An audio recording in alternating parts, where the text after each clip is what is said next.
இந்திய அளவில் ரேஷன் கடைகளே இல்லாத மாநிலம் புதுச்சேரி தான். ரேஷன் கடை எல்லாம் பாண்டிச்சேரியில் இருக்கு.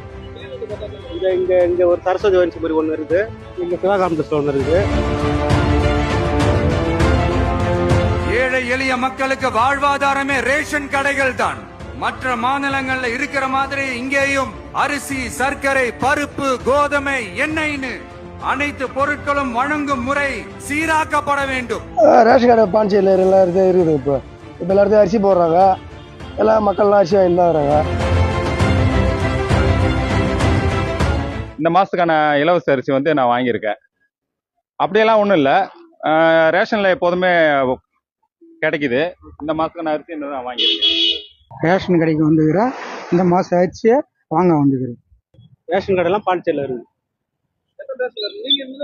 நான் இந்த வில்லூரில் தான் இருக்கிறேன். இங்க ஒரு சரஸ்வதி வன்சிபுரி ஒன்று இருக்குது, இங்க சிவகாமத்தில் ஒன்று இருக்குது, பனோப்பேட்டில் ஒரு 3 நாள் இருக்கு. ரேஷன் கடை முதல்ல இல்லாமல் இருந்தது, ஆனால் இப்போ தேர்ந்தெடுக்காங்க. இப்போ பரவாயில்ல, இப்போ இருக்கு. இருக்கு, பொருள் வாங்கியிருக்கிறோம். ரேஷன் கடை இருக்கு. ரேஷன் கடை பாண்டிச்சேரியில் எல்லாம் இருக்குது. இப்போ எல்லாத்தையும் அரிசி போடுறாங்க, எல்லா மக்கள்லாம் அரிசி வாங்கி தான் வராங்க.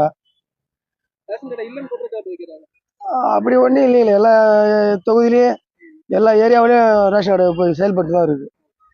அரிசி எல்லாரும் போட்டு தான் வராங்க. கிட்டத்தட்ட 20 லட்சம் பேர் வாழ்ற யூனியன் பிரதேசமான புதுச்சேரி மத்திய நிதி குழுவில் இடம்பெறவில்லை. அதனால் மாநிலங்களுக்கான நிதி பகிர்தல் அடிப்படையிலும் யூனியன் பிரதேசங்களுக்கான நிதி பகிர்தல் அடிப்படையிலும் புதுச்சேரிக்கு நிதி ஒதுக்கப்படுவதில்லை.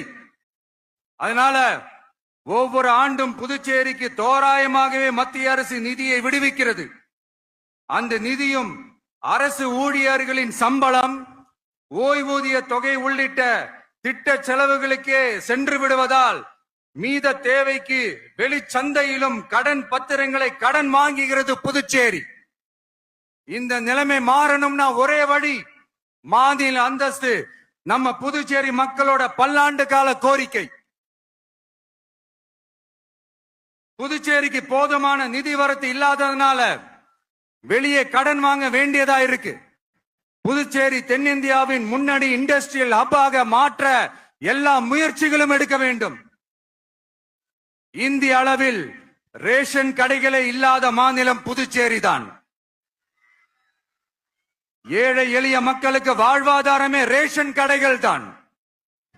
மற்ற மாநிலங்கள்ல இருக்கிற மாதிரி இங்கேயும் அரிசி, சர்க்கரை, பருப்பு, கோதுமை, எண்ணெய்னு அனைத்து பொருட்களும் வழங்கும் முறை சீராக்கப்பட வேண்டும். கடைசியா மீன் பிடிக்க செல்லும் காரைக்கால் மீனவர்களை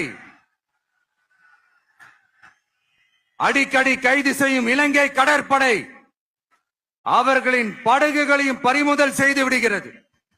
அதனால் நீண்ட போராட்டங்களுக்கு பிறகு அவர்கள் விடுவிக்கப்பட்டாலும் படகுகள் கிடைக்காததால் ஒரு மோசமான நிலைக்கு தள்ளப்படுகின்றனர். இந்த நிலை மாற வேண்டும்.